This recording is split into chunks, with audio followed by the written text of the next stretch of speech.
This is Red Carpet Fly's News on the Fly, bringing you daily, unique, and interesting entertainment, celebrity, and luxury news. Before we get started, you guys know what to do. Like, follow, and subscribe to Red Carpet Fly and hit that notification bell so you don't miss a single News on the Fly episode. There's so much to talk about, I don't even know where to get started, so we're just going to jump right in. Anna Delvey is being deported to Germany.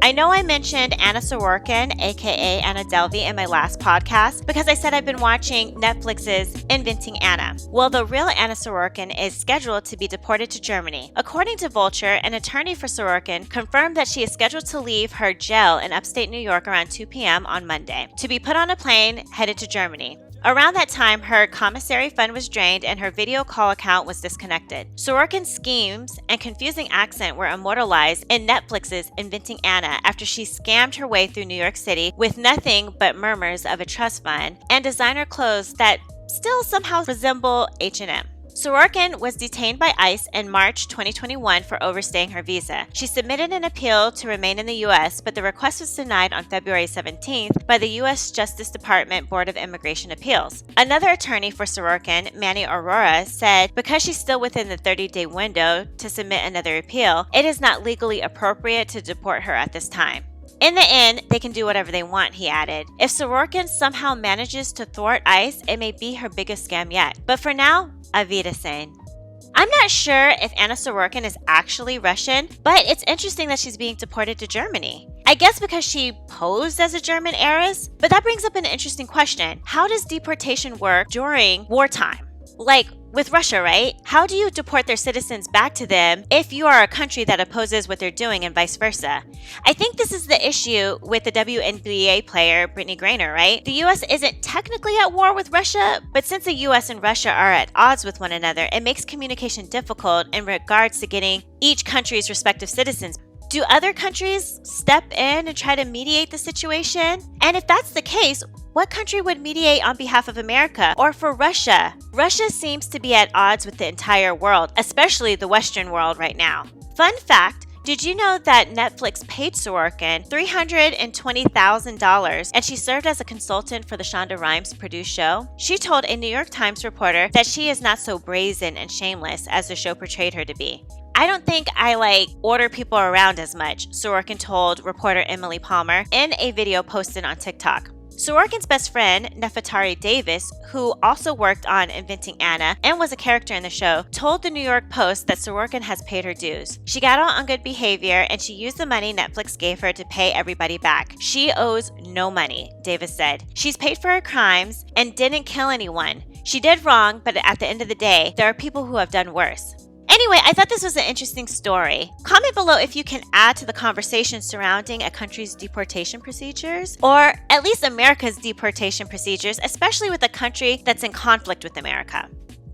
In keeping with the Russian theme, Russian influencers cry as Putin's Instagram ban goes into effect. According to a New York Post article, Russia's ban goes into effect, blocking access for 80 million users. Some of Russia's most famous influencers have broken down in tears after learning Vladimir Putin is instituting an Instagram ban amid his country's ongoing war with the Ukraine. The ban went into effect Monday, just days after the Kremlin claimed that the social media site was causing an incitement of violence against Russians. Before having their accounts restricted, popular public figures wept at the news in their final video post, with one saying it felt like her life was being taken away from her. I'm not afraid of admitting that I do not want to lose you, Russian reality TV star Olga Bolzova, 36, told her 23.3 million fans, according to Insider. I do not know what the future holds, she further sobbed in a 7-minute video. I do not know. I just shared my life, my work, and my soul. I did not do all this as a job for me. This is a part of my soul. It feels like a big part of my heart and my life is being taken away from me.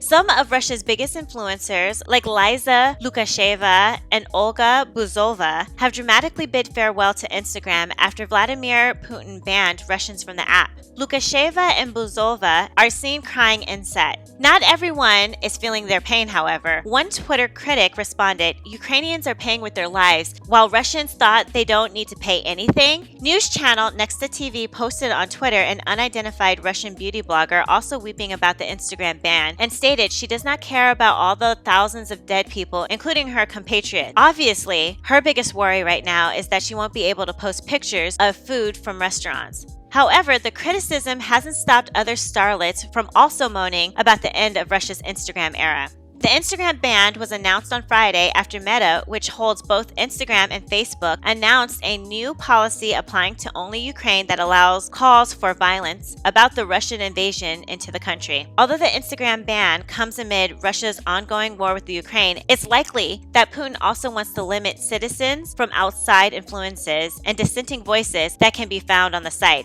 Earlier this month, some of Russia's elite Instagram users, including the daughter of oligarch Roman Abramovich and the daughter of Kremlin spokesperson Dmitry Peskov, spoke out against the invasion of Ukraine on the app. Given their close ties to Putin, the president was likely aware that the app was being used to post anti-war sentiments. The ban was announced Friday, with Russia's communications regulator telling users in an email to move their videos and photos from Instagram before they were no longer able to access them, while also suggesting they switch to the country's own competitive internet platforms. We need to ensure the psychological health of our citizens, especially children and adolescents, to protect them from harassment and insults online, regulator Ross Komnazdor said. The head of Instagram said the block will affect 80 million users on the platform. You know, it's really been interesting to see how technology and social media have been entangled in this Ukrainian war. This is just the first tech casualty. I'm sure there are more to come. I read somewhere, and I can't even remember at this time, but some expert predicted that the majority of this war will be fought online. From the proliferation of fake news by Russian bots to actual hacking and shutting down of US systems. I don't know if it's true or not, but are you guys ready for something like this? Imagine not having access to your precious social media platforms like Instagram, YouTube, or Facebook. You probably still would have Snapchat though, because it's a Chinese company, I believe. Also, besides social media, do you know what kind of implications this could have on US hospitals or our infrastructure? Comment below and let me know your feelings about this. This year's Lux Oscar gift bags include a plot of Scottish land and a title. It can really pay to be recognized as one of the best in your profession. Just look at the nominees for the Best Acting and Directing trophies at this year's Academy Awards. Not only will they be able to say that they were nominated for an Oscar, but they'll also receive a gift bag that includes a plot of land in Scotland along with a title. According to a Rob Report article, Distinctive Assets is celebrating 20 years of its famed Everybody Wins nominee gift bag. The collection of celebratory prizes is not associated with the Academy of Motion Pictures and Sciences or the Oscars, but it's given to each of the nominees in the Best Actor and Actress, Best Supporting Actor and Actress, and Best Director categories. That means Hollywood's heavyweights like Will Smith, Olivia Colman, Javier Bardem, Kristen Dunst, and Steven Spielberg will all receive this year's Platinum Anniversary swag bag. So how do you curate a swag bag for a group of people whose fame and wealth means they're privy to practically anything they want at a moment's notice? You make sure at least one of the gifts is something they wouldn't even think of. This year, that item is a gift-sized plot of land in Scotland from Highland Titles.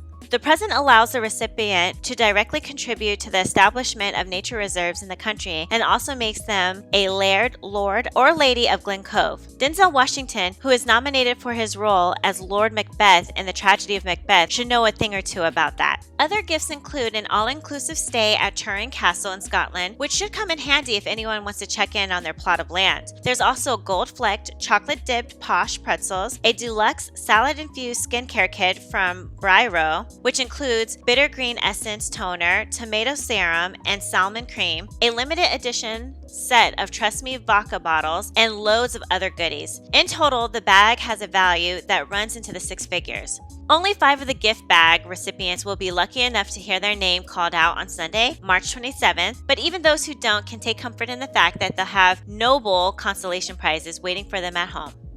Well, that's it for Red Carpet Fly's News on the Fly. Please like, follow, and subscribe to our YouTube channel, Red Carpet Fly, and also follow us on Instagram and Twitter at Red Carpet Fly. And until tomorrow, always stay fly.